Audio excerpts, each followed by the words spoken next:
Today is Palm Sunday, when we remember Jesus Christ entering Jerusalem riding on a donkey. Why does that matter today?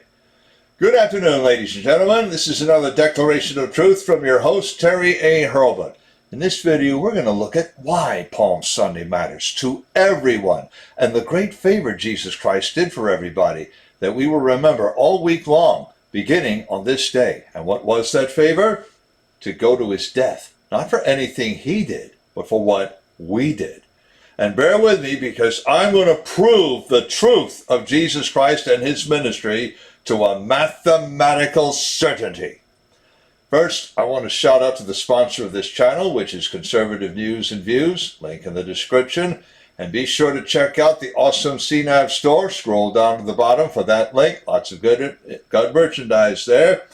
And coming soon, a bookshelf where you can buy books that explore conservative philosophy in depth, including my own original novel, a title projecting the liberal globalist New World Order 400 years into the future and showing a rebellion against it.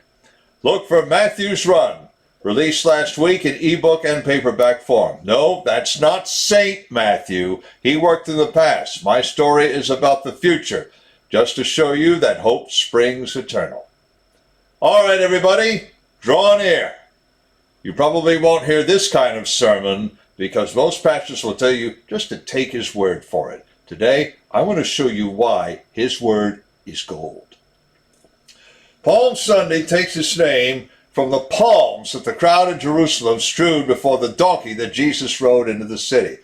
But that name doesn't do this day justice. Have a look at how he entered the city. This was not a triumphal entry. It was not even a Roman ovation when a general celebrating a lesser victory rides in on his war charger, nor was it a takeover of the city as when Julius Caesar rode into Rome after crossing the Rubicon.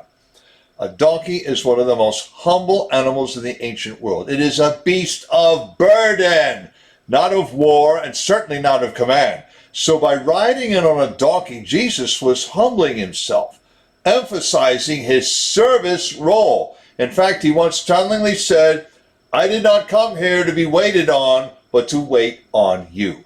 Matthew 20:28.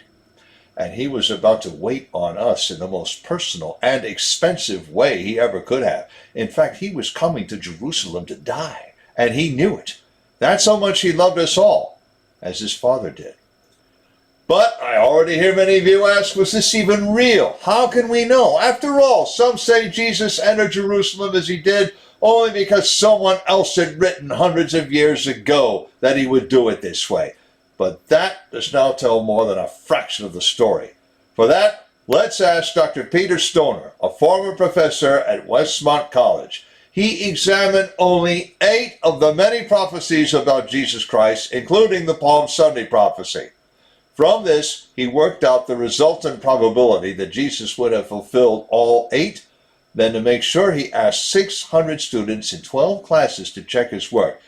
Medical researchers to check their work as thoroughly as he did. Hint, hint, hint. Probability of fulfilling all 8 prophecies, 10 to the minus 17.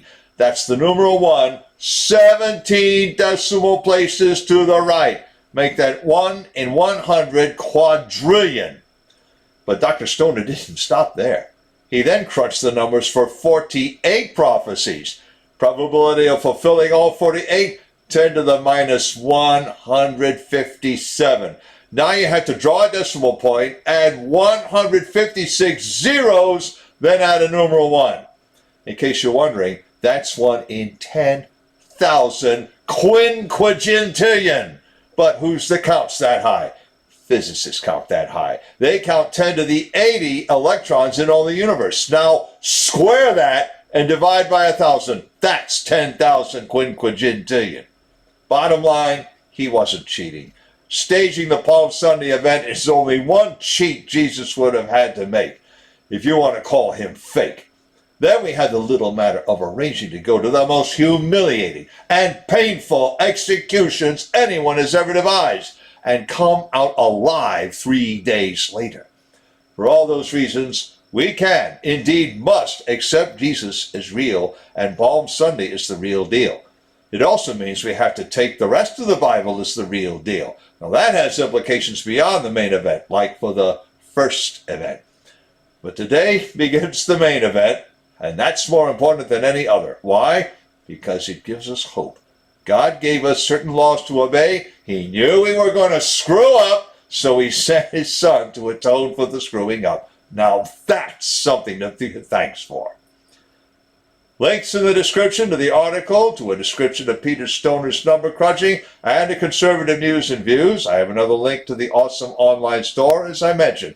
And if you like what you've heard, you can like this video and subscribe to this channel. This is Terry A. Hurlbut, delivering another declaration of truth and reminding you to let the truth set you free. Happy Palm Sunday, everyone.